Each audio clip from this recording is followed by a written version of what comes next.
Now, did last season feel like a failure to you? We didn't get any trophies. We've had a very fruitful time here in Villarreal. Our trophy cabinet's looking fantastic with 3 Copa del Reys, 1 Europa League and 1 La Liga Santander. And last season, season number 5, was, well, not a lot happened, did it?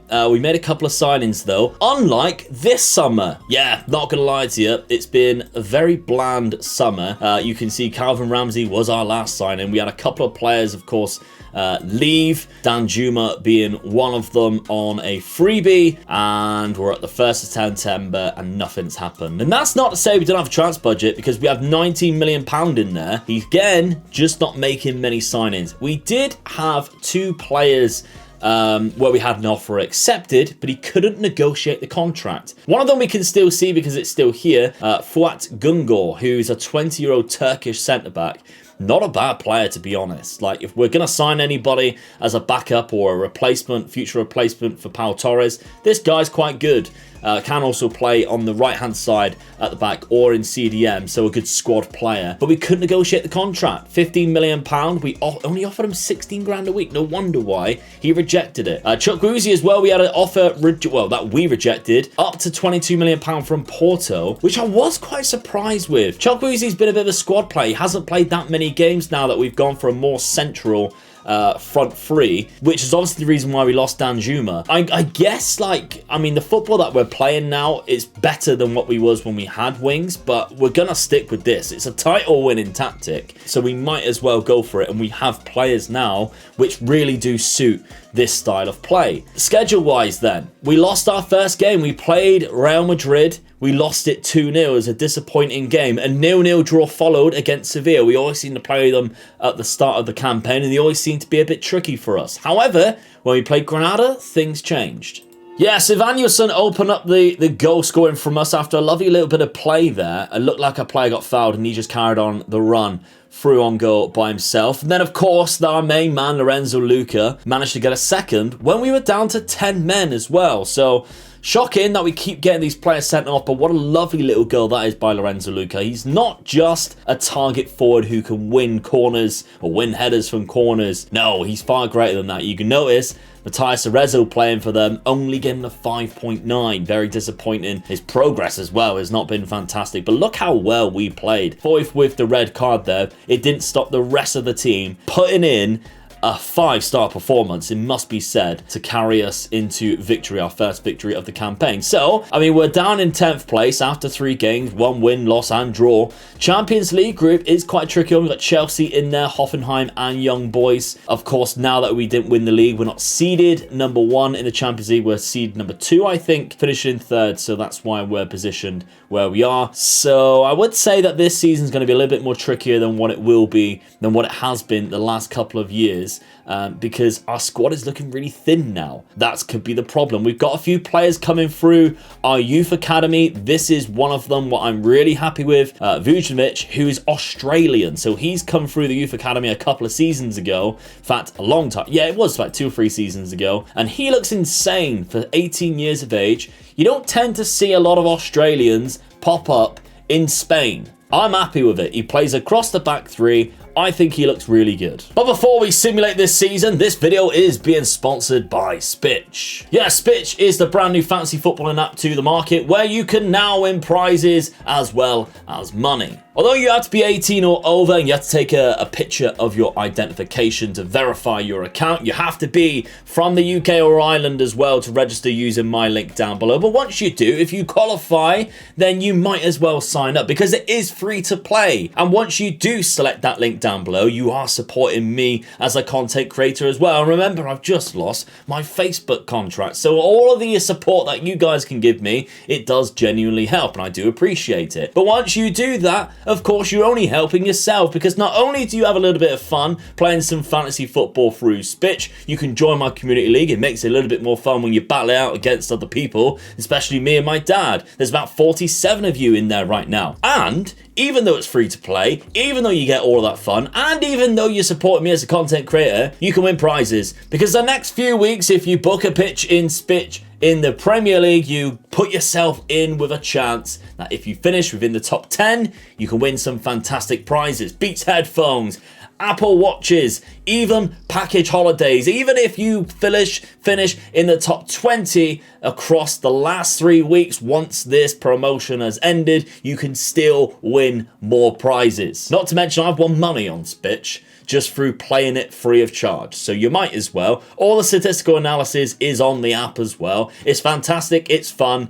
Link down below at the top of the description signs up. The link below it joins my community league. Thank you very much for sponsoring the video, SPITCH. Well, we are at the 1st of February and things are now really heating up because, as you can see here, we are top of the league, 59 points, and we've only lost that one game to Real Madrid at the start of the season. Oh, we are putting in a bit of a fight. We are just 2 points above Barcelona, of course, current title holders, and I really do think it's because we shored up the defense. 14 goals conceded. That's really impressive. That's really impressive in 24 appearances, just 14 goals. So I would dare say, I mean, this is looking like a really impressive season. Now, of course it's February. Of course we've had a transfer window. I wouldn't say it's been very hectic, but it's about to be. We're going to be welcoming a few players. Yeah, look at the state of this. Look how many players are joining. We have basically gone down the retirement home and gone, whoa, whoa, whoa, Steven De Vries, you're not going in there just yet, son. Let's sign with us and see what you can do in the future. Jorginho, on your way in, sir. How about one more season here in Spain after you leave Chelsea at the age of 35? And Octavio, I mean, you're still a really good player, to be fair. Portuguese, looks fantastic, has been playing in Milan for a few seasons now after a little brief spell in the Premier League. Do you fancy another go in Spain? Well, welcome. You're welcome to join us. Followed by Burkhardt from Germany in Dortmund, 26 years of age, in his prime, very pacey striker. He's not amazing, but he's decent, especially for a squad player. Wonder Kid on the start of the game too. I mean, to be fair, like I'm taking the mick out of their age. They still have fantastic attributes, and when they have that natural fitness of 15 or above, they tend to hold a lot of their physical attributes for a long period of time. Hence, Jorginho, he still looks amazing. Like, his mental attributes are phenomenal. He is going to be a very valuable asset next season. I don't really know what we're paying him just yet, because obviously I don't do the deals myself, but I'll be intrigued to know, like, obviously he's on 135k. I'm hoping it's like at least below 70. Steven De Vries, he joins us from Real Madrid. He's been playing in our league for a while now. He joined from Inter Milan, £18 million, and has played a fair amount, to be fair, in his 30s and done fairly good. He still has decent attributes too. He's going to be a good squad player. I welcome these signings. I really do. However, we did actually do some deals in January, which happened immediately. One of them, Boulaye Dia, or Dia, I can't remember how you guys told me to pronounce it. I do apologise. But he has left the club nonetheless, so it doesn't actually matter anymore. Left us for £12.75 million, despite not playing for us for about 4 years. He made one appearance in 4 years. I mean, Mark Fairhurst deserves a round of applause for that one, because that is incredible. That is robbery. Because then you use that money and you decided to put it to Colombia. And you are an intelligent man for doing so, because this guy, for 20 years of age, yeah, he's really good, isn't he? Fair play, Mark. You won this one. You've definitely won this one. A £1.2 million. He's played 2 games. He's got 2 assists somehow. We're playing him at centre-back, I'm sure of it. Unless he's playing CDM. No, he's playing all over the place, to be fair. He's playing left-back, he's playing CDM, and yet he's got 2 assists already with an average rating of 7.25. Fair play, Mark. You've done outstanding there. Other competitions then. We're through the Champions League group. That's good. We've got Milan in the next round. Right, okay. That's quite interesting, really. We finished second behind Chelsea. I did expect that. The game that we lost was away to Chelsea. The game that we drew was to Hoffenheim. Oh, that's disappointing. So we did beat Chelsea. We beat them 2-0 at home. Wow, that's fair play. So yeah, we will play against Milan in the next round. We've just pinched one of their players coming forward. So quarterfinals against Sociedad, that's going to be a difficult tie, of course. We did win the Super Copa as well. So that's fantastic. All right, this is looking like quite an entertaining end of the season. I won't waste no more time. Let's simulate it and see what happens.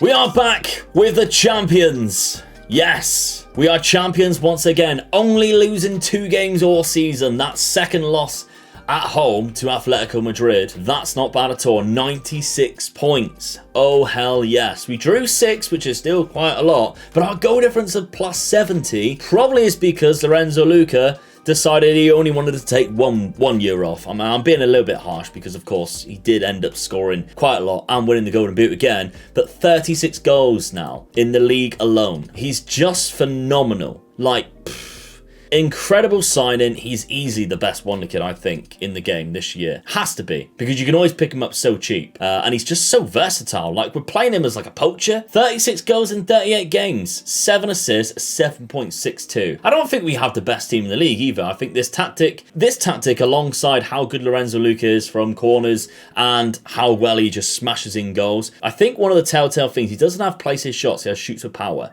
And I really do think shoots with power, tries first time shots, is just lethal when you get a poacher who's just willing to sit in the box and wait for the ball to come to him. We also have a cheat code in Yeremy Pino, who is just phenomenal. He is very good indeed, 24 years of age now, coming into his prime, and yet he has been bossing this league for the last 5 seasons, it must be said. Lorenzo Luca there with the second highest average rating. Pino with 12 assists this season, but the most player of the matches. And even Karnaseki got 16 clean sheets. Very impressive. But the big one is the Champions League. Yeah, we were knocked out of the Champions League by AC Milan. It's disappointing, right? It really is disappointing. In that first round knockout stage, they beat us 4-0 at home. After we beat them 2-0 away. It's so gutting. It really is so gutting. The quarterfinal of the Copa del Rey, also we were knocked out on penalties too. So we're pretty gutted by that, to be honest. But Juan Barona is actually, you know, our new signing. He's scoring some goals for us. But look at the end of that season. After we were knocked out of the Champions League, business as usual, we went on and won every single game, which is phenomenal, really, because that's 10 wins in total. And if you count the game before that against Sociedad, 11 straight wins in the league is a pretty phenomenal statistic there for a team like Villarreal. So Lorenzo Luca got 46 goals this season. Damian got 21. Yeremy Pino got 21 with 19 assists. Woohoo! He is hot. Ivan Nielsen got 15 goals and 14 assists.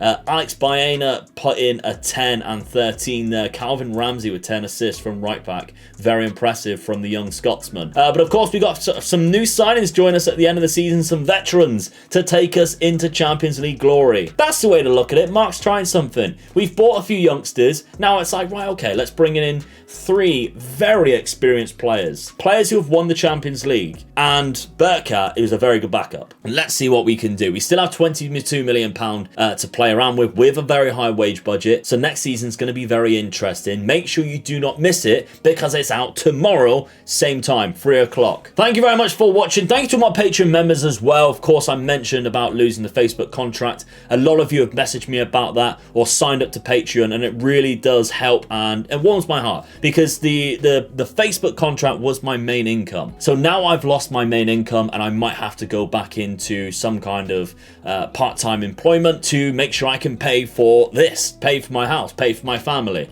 So the fact that some of you guys have decided to take it out of on your own backs and pay just for the price of a pint of £5 a month, because so many of you have done it, it's built up to the point where I might not have to do that. So if that continues to grow, then I don't have to worry about finding a part-time job. I can just do this. This is what I love. This is what I think I'm best at. I was terrible at my apprenticeship, I'm not going to lie to you. So this is what helps me. So the fact that I managed to, you know, all this free content for you and you guys are thinking, right, even though he does it for free and everything and just watching, supporting, dropping a like and stuff like that, it does really help support. But that extra £5 a month for all the free content that I do provide, it might be the difference between me not having to find part-time employment, which means the videos will reduce. So honestly, really do appreciate it. Thank you very much for watching. I'll see you tomorrow. Bye-bye.